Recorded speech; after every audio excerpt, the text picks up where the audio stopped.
Hi, welcome to this session on the metrics which are used in the retail business to measure the profitability or to compare the performance of retail stores. To start off, let's just understand why these metrics are important. These metrics are used to measure the performance. Number one, they help us define the profitability of or the growth of the retail businesses as they're happening. But what I find these metrics to be the most important is basically to compare the performance of stores. Just imagine that you have two different retail outlets of different size, which are located in different locations. Now, how do you actually quantitatively compare the performance of these two stores, which may be of different size, which may have a different location? One may be based in a mall, one may be based out in a standalone building. So, how do you actually measure the performance? So, I believe that the metrics that we are going to talk about are the important ones which are used to understand and analyze performance of stores. This is a list of all the metrics that we are going to discuss today. The first is the trading area, then sales per square feet, gross margin or the dollar gross margin. Then there are going to be three different parameters: GMROI, GMROF, and GMROL. We will move on to footfalls, number of bills, average bill value, conversions, then some of the parameters which are used to measure a performance of a particular category or a merchandise, which is the credit days, the days cover, and finally the working capital. Let's start with trading area. Now, what is a trading area? The trading area is the area within the store where the merchandise are stocked. This is the area where the customers would roam around uh, and identify and pick up the products that they're interested in. There is another part of the shop area which is known as a common area, which is nothing but the area which is where we have the aisles or the area where the posh machines have been kept, or it can also be the area which is just outside the store where we have for parking and other facilities. Now, although we pay the rent for the total area, which is the common area plus the trading area is the area which is actually going to get us the revenues. That is where we stock the merchandise, and that is from where the actual sales happens. So many a times, as a parameter to measure the performance of a particular store, we do not consider the common area. Rather than that, we only consider the rent per square feet on the trading area for a more accurate comparison. Now let's take an example. The total rent of any store, let's assume, is say 45 or 450,000, and the total area is 10,000 square feet. The total back office area is 250 square feet, and the warehousing or the storage area is 750 square feet. Now, then, if this be the case, what is the trading area?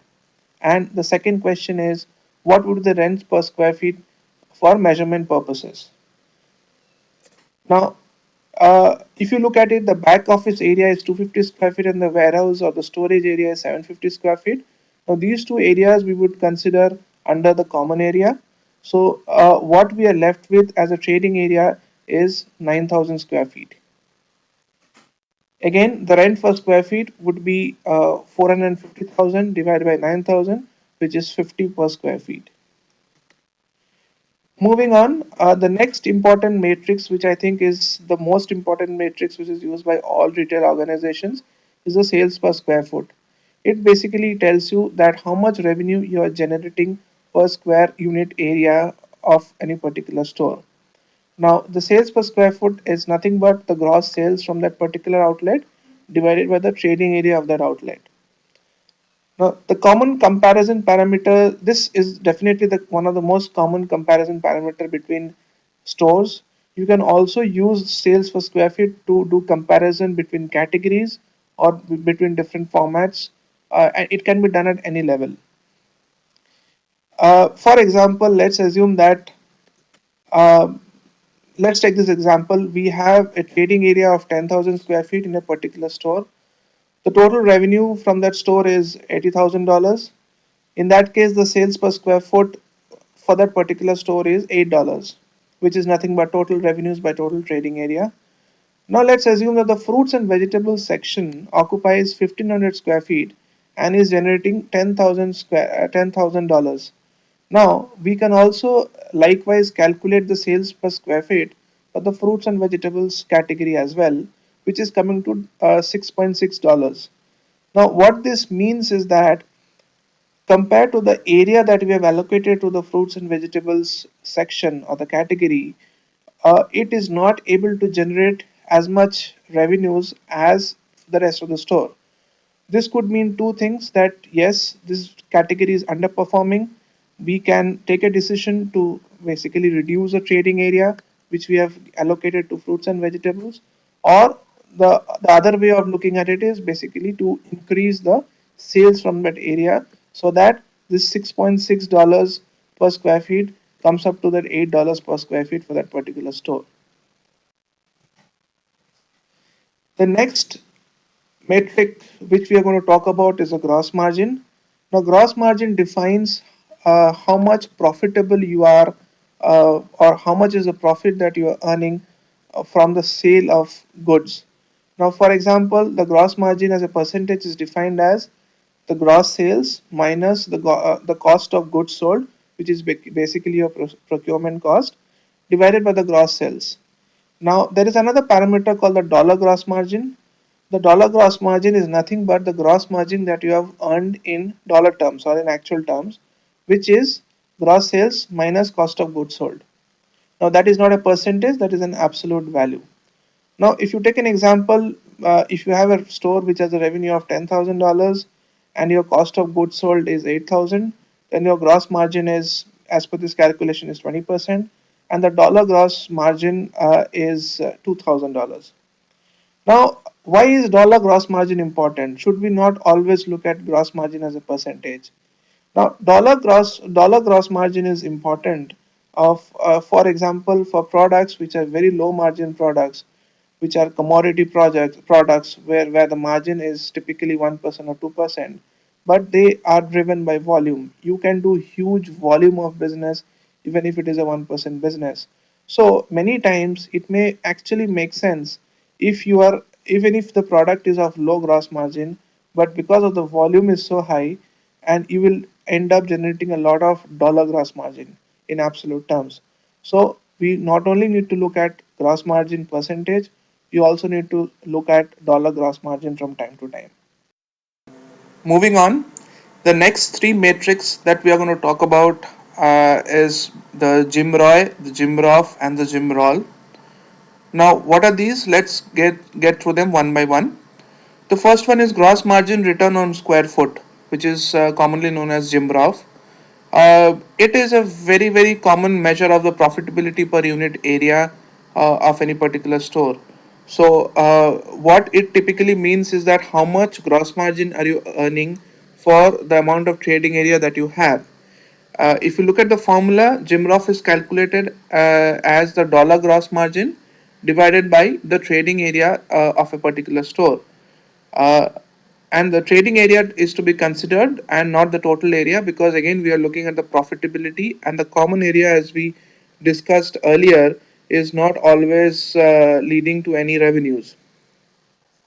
The next metric that we are going to talk about is the gross margin return on inventory.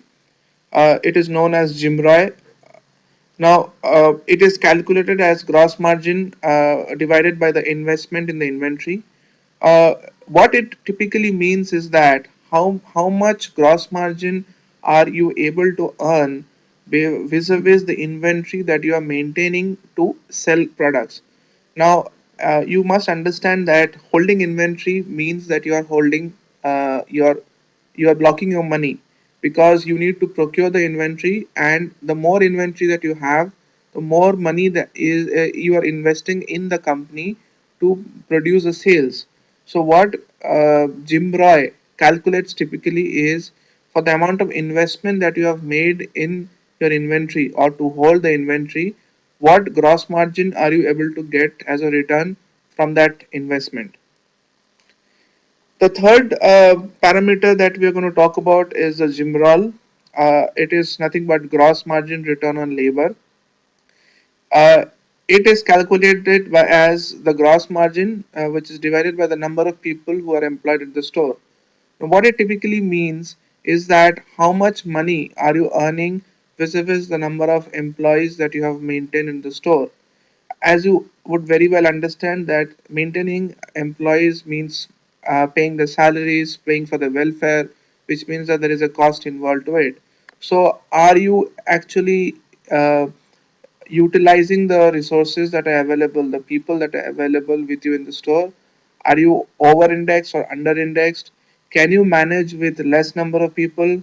How do you compare two stores where the number of people employed are different, whether they are profitable, equally profitable, less profitable? So the way that you can compare is with GMROL. It can help take the staffing decisions and identify if there is an underutilization or if there is a situation where you need to increase the number of employees in the store. Moving on, the next metric that we are going to talk about, which I think you are very familiar with, is the footfalls. It is a count of the number of people that are entering the store. Many times, it may so happen that the customers are coming in a family where there are parents, there are children involved. So typically, we count all the people who have entered. So every member of the family would be counted as one, not just that the family is counted as one, every member of the family would be counted as one person entering the store. The next parameter of the metric is the number of bills. Now, what is the number of bills? It is basically the number of bills that have been billed in the cash machines or the POS machines, the point of sale machines. What it means is that how many actual customers have shopped in the store. It can be used to measure the efficiency of the cashiers. For example, if there is a store which has 1,000 bills a day and it has four cashiers, which means that every cashier is probably billing 250 bills. Now, this is a measure with which we can understand whether that particular cashier is working well. If the number of bills increases, maybe we need to increase the number of cashiers. How do you train the cashiers to increase the efficiency of the billing? So it is a very important measure to understand the efficiency of the cashiers. It also helps in taking the decision on how many billing counters you require at the particular store. If you reduce the number of if the number of bills are high and your number of billing counters are not that good, that much, which means that there is going to be a long queue at the customer checkout, which means that the time taken for every customer to check out is going to be longer, and nobody wants to wait in a queue, right? Moving on, this is the third parameter in this series of parameters is the average bill value. Now, what it typically means is that what is the average value of the bill that your customers are shopping from your store. It is calculated as total number of sales in a particular period divided by the number of bills in that particular period. Now, the period can be an hour, it can be a day, it can be a month, it can be a year. So it gives you the average size of the basket of customers who are shopping in your store. Obviously, as a retail business, you would want customers to move higher in ABV. They should, the higher the ABV, the higher they are purchasing from the store, which is a good sign. This ABV will definitely vary from the format of the store, one format to the other. For example, a convenience store is typically where you go and buy one or two items that you need urgently and which is stocked out at your house. Whereas in a hypermarket or a supermarket, you would actually go once a week or once a month to do your pantry loading, which means that the hypermarket or a supermarket ABV is going to be substantially higher than a convenience store ABV, which I think is natural. But you need to understand that okay, if I have to do a comparison between two hypermarkets, what is the ABV of those two hypermarkets? I can definitely use for a comparison. But yes, I can never use as convenience store ABV to do a comparison with the hypermarket ABV. The next metric that we're going to talk about is conversion. What conversion means is that for every 100 people who entered the store, which is measured as footfalls, how many actually shopped and shopped at the store. So it is calculated as the number of bills divided by the footfalls of the store. Now, this tells you that okay, you were able to attract people and entice them to come into your store. That means that the footfalls were good.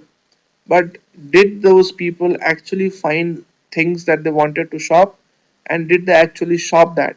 So conversion tells you how well you are able to convert the people that have come into the store and make sure that they buy something from the particular store.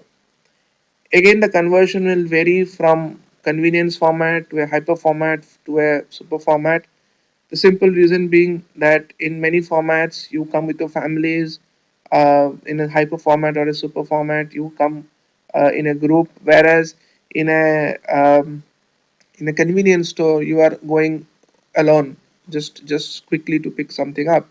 So it again means that you cannot compare the conversion of different formats of stores, but yes, within the same format of stores you can use this as a measure of whether the customers are actually finding things that that they came into the shop to buy.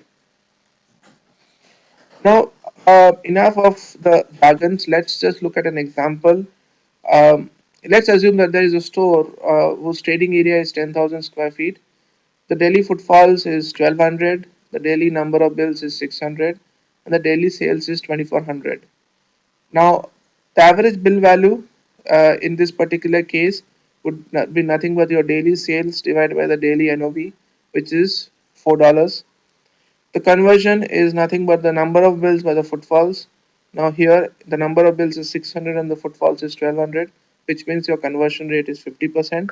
And the sales per square feet is 2400 divided by 10,000, which is 0.24. This is per day.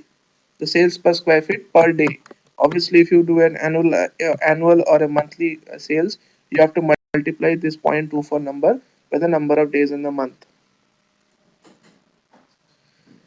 The last couple of metrics that we're going to talk about, one is the days cover and the second is the credit days. Now, the days cover tells you how many days is the current inventory that you're holding will last. Now, what is inventory? Inventory is nothing but the stocks that you're holding in a particular store. So, if let's assume that your daily sales is $100 and you are holding inventory of $20.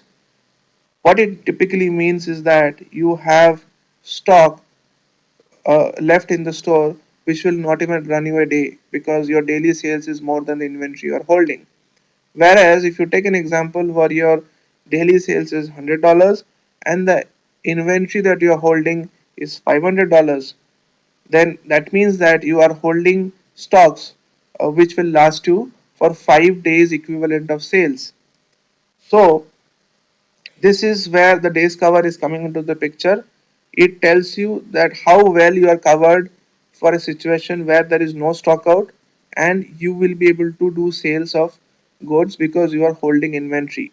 Now, the days cover is a very important thing to keep in mind when you are talking about replenishment. How quickly do you want to replenish the stocks which are getting sold, because you don't want to go into a stock out scenario. It measures the efficiency of the stock rotation, how well you are able to manage rotating the stocks, because again you don't want the days cover to be too high because that means that you're holding high inventory, which also means that you are blocking your money. Now, credit days, this is typically what you negotiate with the manufacturers with respect to how many days of credit the retailers would be getting.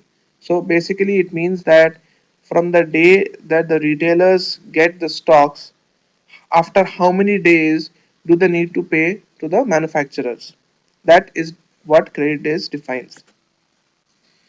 The last metric that you must have heard about is the working capital. Now, it's a very big topic to discuss, but I will just give you in a very nutshell what it means.